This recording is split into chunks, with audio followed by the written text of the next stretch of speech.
உங்க மகனுக்கு, உங்க பிள்ளைக்கு, உங்க அண்ணனுக்கு, உங்க தம்பிக்கு. என்னது? உங்க பிள்ளை, உங்க அண்ணன், உங்க தம்பி, உங்கள் விஜயா?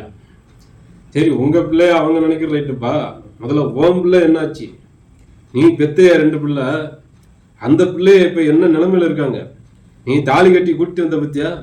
உன்னோட ரசிகையா இருந்ததுக்காக வேண்டி அவங்க கூட 26 வருஷமா குடும்பம் நடத்தி 2 பிள்ளைகளை பெத்து, அவங்க அந்த 2 பிள்ளைய பார்த்ததுனால தானே நீ கெரியர் உச்சத்துல இருந்தேன்னு சொல்றல. நீ உச்சத்துல இருந்தே இல்லை உச்சா போயிட்டு இருந்தே அது வேற.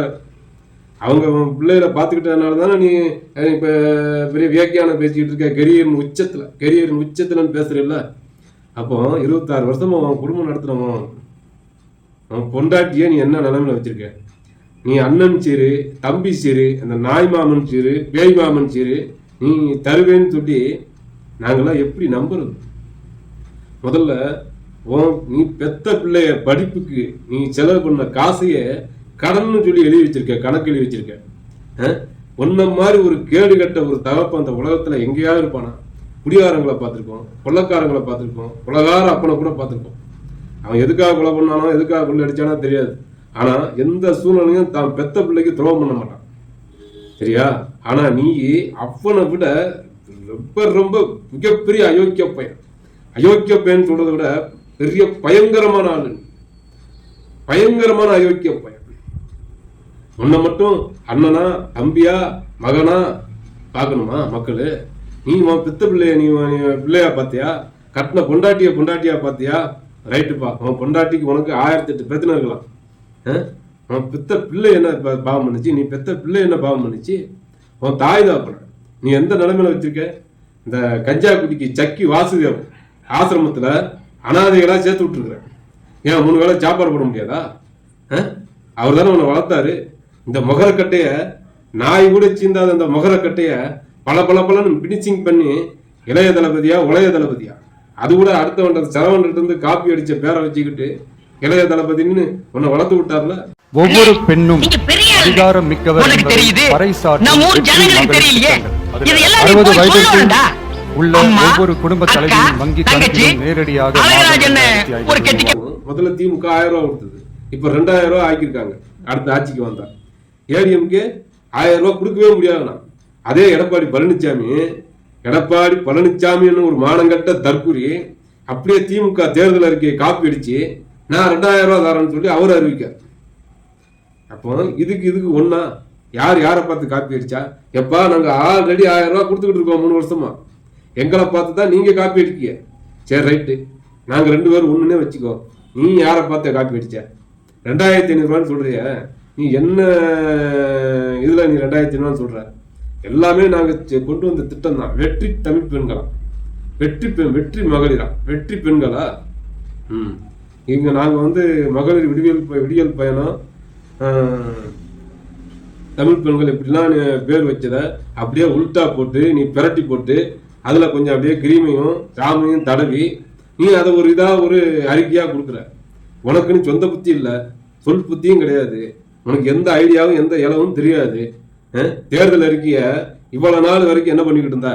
நீ இவ்வளவு நாள் வரைக்கும் என்னத்தை பிடிங்கி நட்டிக்கிட்டு இருந்தா? இப்ப நீ 2 நாளைக்கு முன்னாடி தேர்தல் அறிக்கை விடுற, யாரை பார்த்து காப்பி அடிச்சு யாரை ஏமாத்துற? ஆனா ஒன்னெல்லாம் நம்புறதுக்கு மக்கள் தயாராக இல்லை. நீ மாசம் 2500 ரூபாய் இல்ல 25000 கொடுத்தாலும் யாரும் நம்ப மாட்டாங்க. எல்லாமே ஆல்ரெடி நாங்க பண்ணிக்கிட்டு இருக்க டீமை தான் இவன் தான் பேரை மாத்தி ஜாம தடவி கிரீம தடவி ஸ்டிக்கர் ஒட்டி கொண்டு வரான். ஒவ்வொரு குடும்பத்திற்கும் ஆண்டுதோறும் 6 ஏழை குடும்பங்களை சேர்ந்த ஒவ்வொரு மணப்பெண்ணுக்கும் திருமணத்திற்காக 1 சவரன் 8 கிராம் தங்கமும் மற்றும் ஒரு தரமான பட்டு சேலை. இன்னைக்கு வந்துகிட்டு நான் தாய் மாமன் சீரு கல்யாணத்துக்கு 1 பவுன் தங்கமா 8 கிராம். உன்னால முடியுமா? 1 கிராம் கணக்கு வச்சுட்டா கூட ஒரு மாசத்துக்கு எத்தனை பேர் எத்தனை குழந்தைய பிறக்கும், எத்தனை கல்யாணம் நடக்கும் தமிழ்நாட்டில் கணக்கெடுக்க முடியுமா? ஒரு 10 லட்சம் வச்சுக்கோ. 10 லட்சம் பேருக்கு 1 கிராம் கணக்கெடுத்தா கூட பாரு, டன்னு கணக்கா வருது. எப்படி டன்னு கணக்கா வருது? ஒரு மாசத்துல டன்னு கணக்கா உன்னால தங்கம் ஏற்றுமதி பண்ண முடியுமா? இந்த தங்க வயல்ல கேஜிய படத்துல வரும் பத்தியா, தங்க சுரங்கம் அங்க இருந்து வெட்டிட்டு வந்தா கூட உன்னால கொடுக்க முடியாது. எப்படிலாம் சொல்லி ஏமாத்துறாங்க. 1ஆம் நம்பர் அயோக்கிய பையன் யாரு? நீங்க எல்லாம் சொல்லிக்கிட்டு இருக்கீங்களே உங்கள் விஜய். மொத்தத்துக்கு பெத்த தாய் தப்பனை ஏமாத்தினான், கட்டின பொண்டாட்டி ஏமாத்தினான், பெத்த பிள்ளைகளை தெருவில் விட்டான், தான் குடும்பத்தை பெத்தவங்களையும் தான் பெத்த பிள்ளையவும் கட்டி 26 வருஷமா குடும்பம் நடத்துற பொண்டாட்டியும் தெருவில் விட்டவன் நாய் மாமன் சீரு தாய் மாமன் சீரு அண்ணன் சீரு செய்வான்னு சொல்லி தருவான்னு சொல்லி உங்களுக்கு நம்பிக்கை இருக்கா? யாராவது நம்புவாங்களா? படிக்கட்டின மடையும் கூட நம்ப மாட்டான். இந்தியாவிலே அறிவே இல்லாதவன் ஒரு ஆள் இருக்கிறான், சங்கி. அந்த சங்கி கூட இந்த பேச்சை நம்ப மாட்டான். நீங்கெல்லாம் நம்பி இதெல்லாம் ஏமாந்துடாதீங்க. 1 கிராம் மாசத்துக்கு 1 கிராம் தங்கம் கூட கொடுக்க முடியாது. 1000 டன்னு 10,000 டன்னு கிட்ட வரும். லாரி லாரியா கொண்டு வர வேண்டி இருக்கும். புரியுதா? ஒரு 10 டன்னுனால லாரி எவ்வளோ? 10,000 கிலோ எவ்வளோ ஆச்சு? கொண்டு வர முடியுமா? கொண்டு வர முடியுமா இவனால? இதெல்லாம் கம்பி கட்டுற கதை நாடகம். நம்பாதீங்க. ஒவ்வொரு குடும்பத்திற்கும் ஆண்டுதோறும் 6 விலையில்லா கேஸ் ஏண்டா ஒரு வீட்டுக்கு மாசத்துக்கு 1 சிலிண்டர் வாங்குறதுக்கே தன்னால அன்லோட் போட்டு கிடக்காங்க. பூரா விறகடுப்புலையும் கறி அடுப்புலையும் சமையல் பண்ணி தமிழ்நாடு இன்னைக்கு எல்பிஜி கேஸ் தட்டுப்பாடுனால தம்பிச்சு போய் கிடக்கு. ஹோட்டல்னா டீ கடை எல்லாம் மூடிட்டான். பச்சி வடை எதுவுமே சாப்பிட முடியாது. நீங்க எப்படி அன்னபூர்ணி சூப்பர் 6 என்ன தோனி மாதிரி ஹெலிகாப்டர் சார்ஜ் அடி 6 அடிக்க போறியா? அதுக்கெல்லாம் நீ சரிப்பட்டு வர மாட்டேன் ராஜா. அதுக்கெல்லாம் நீ சரிப்பட்டு வர. எல்லா இடத்துலயும் ஒரே பேச்சு. எல்லாத்தையும் விட்டுட்டு எல்லாத்தையும் விட்டுட்டு என்னத்தை விட்ட? நீ தனி விமானத்துல வர்றிய, அதை விட்டையா? இல்ல திருச்சியாவை எங்க போனாலும் கட்டின பொண்டாட்டியை விட்டுட்டு திருச்சியாவையே கூட்டிட்டு போறிய, அதை விட்டையா? இல்ல நீ கரூர்ல 41 பேர் செத்து உன்னால மடிஞ்சாங்கள, அவங்க இளவு கூட போகாம கீர்த்தி சுரேஷ் வீட்டுக்கு போறிய பொங்கல் கொண்டாடுறதுக்கு, அதை விட்டு வந்தியா? எதை விட்டு வந்த? நீ திருச்சியா விட்டு வா. நீ இதெல்லாம் வச்சிருக்கியா என்னன்னு தெரியல. நீ என்ன தவறான வச்சிருப்போம். முதல்ல நீ திருச்சியா விட்டு வா பார்ப்போம். நீ இல்ல பனையூர் வீட்டை அந்த பண்ணையார் மாதிரி பனையூர் வீடு வெட்டிருக்கியா? அந்த பனையூர் வீட்டை எங்க அநாத ஆசிரமத்திற்கு அநாத குழந்தைகளுக்கு எழுதி கொடுத்துட்டு வந்தியா? தான தர்மம் பண்ணையா? இல்ல ஒரு பெரிய வீடு 2 சின்ன வீடு வச்சிருக்கிய?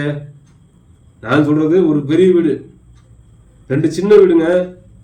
ஆமா, ஒரு பெரிய வீடு 2 சின்ன வீடு, ஒரு பெரிய வீடு 2 சின்ன வீடு. ஏன் விட்டு வாய? அதுவும் போக இன்னொரு 10 வீடு வச்சுக்கிறான்.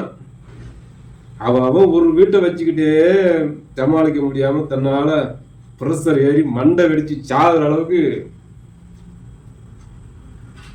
நூலாகி போய் கிடக்கான். நம்ம ஆளு ஒரு பெரிய வீடு 2 சின்ன வீடு வச்சுக்கிறாரு. ஆமா, பெரிய வீடை விட்டா டைவர்ஸ் பண்ணா கூட சின்ன வீடை விட்டவே மாட்டாரு. எங்க போனாலும் கெட்டியா பிடிச்சி கொண்டு வருவாரு. ஆனா சொல்றது எல்லாமே எல்லாத்தையும் விட்டுட்டு வந்துட்டேன். அப்புறம் எல்லா வழிகளையும் தாங்கி என்னத்த நீ உனக்கு என்ன வலிப்பா? நீ வலின்றிய என்ன வலி? உனக்கு மூல வலியா? இல்ல உள் மூலமா வெளி மூலமா? இல்ல கை கால் குடைச்சலா? முதுகு பிடிப்பா? ஒரு பக்க தலைவலியா? இல்ல 2 பக்க தலைவலியா? இல்ல நெஞ்சி வலியா? இல்ல குஞ்சு வலியா?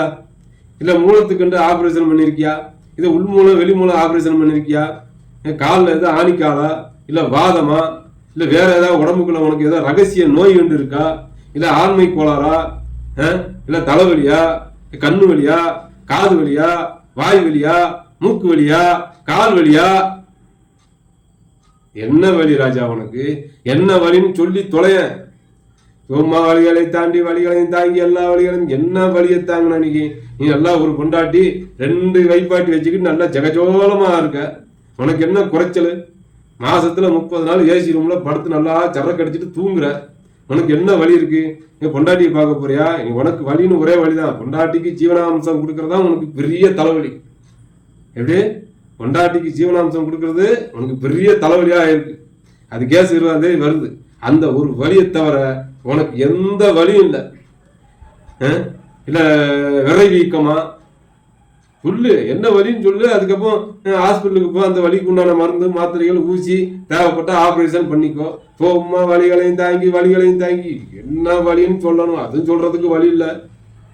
இன்னும் ராசா, நீ அடிக்கிற சரக்கு என்ன பிராண்டுன்னு தெரியலையே.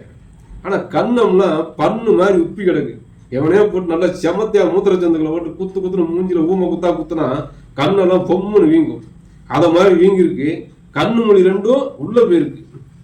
எந்த நேரம் இந்த உதட்ட எல்லா வழிகளையும் தாங்கிக்கிட்டு இந்த உதட்ட ஏதாவது ஒன்று பட்டம் வச்சிருக்காம போலுங்க. ஏண்டா கஞ்சாவை ஒழிப்பேன் மதுவை ஒழிப்பேன்னு பேசுற. மதுவை ஒழிப்புன்னா நீயே அன்னைக்கு ஏர்போர்ட்ல சரக்கு எடுத்து போய் மாட்டினியா இல்லையா? நீயும் ஆதவரிச்சுனா போனீங்கல்ல? நீயும் ஆதவரிச்சுனா போய் தானே ஏர்போர்ட்ல சரக்கோட ஃபுல் பாட்டிலோட மாட்டினீங்களா இல்லையா? நீ வந்து இந்த டெல்லிக்கு போறதுக்கு உனக்கு 1 மணி நேரம் 2 மணி நேரம் குடிக்காம இருக்க முடியல. நீ வந்து மதுவை ஒழிக்க போறியாக்கும்? மது இல்லாத மாநிலம் எல்லாத்தையும் நீ பேசுறியாப்பா. நீயும் முதல்ல ஒழுங்கா இருக்கியா? அதனால நீ வந்து யாரையும் ஏமாத்த மாட்டேன்னு சொல்லிட்டு கட்டின பொண்டாட்டி ஏமாத்தினா, பிள்ளை ஏமாத்தினா, பெத்த தாய் தாப்பனை ஏமாத்தினா, உன்னை நம்பி கரூர்ல 41 பேர் செத்தாங்களே, அவங்க இளவுக்கு போனையா? ஒரு மாலையாவது வாங்கி போட்டையா? படையவருக்கு வந்து இளவு விழுந்த வீட்டுக்காரங்களை கொண்டு போய் உன் வீட்டுக்கு வர வச்சு நீ நிவாரணம் கொடுத்திய. இந்த தமிழ்நாட்டில் இந்த மாதிரி எந்த ஒரு தலைவனும் இந்த மாதிரி ஒரு கேடு கட்ட செயலை செஞ்சதே கிடையாது. அது உலகத்திலே, தமிழ்நாட்டில் இல்லை இந்தியாவில், உலகத்திலே இந்த கேடு கட்ட தரங்கட்ட செயலை செஞ்ச ஒரே தற்குறி நீதான். அதனால தயவு செய்து சொல்றேன், உன்னை அடிக்கடி சொல்லிட்டு இருக்கேன், இந்த ஜென்மத்துல உனக்கு ஓலை சரியா இல்லை. என்ன அடுத்த ஜென்மத்துல பிறந்து வா, அப்பமாவது உனக்கு ஓலை ஒழுங்கா வருதான்னு பார்க்கலாம். என்ன அரசியல் கத்துக்கிட்டு வா அடுத்த ஜென்மத்திலேயாவது. இந்த ஜென்மத்துல எந்த காரணத்தை கொண்டும் நீ நினைக்கிற மாதிரி சிஎம் வாய்ப்பு இல்லை ராஜா. 1% இல்லை, 0% கூட உனக்கு வாய்ப்பு இல்லை.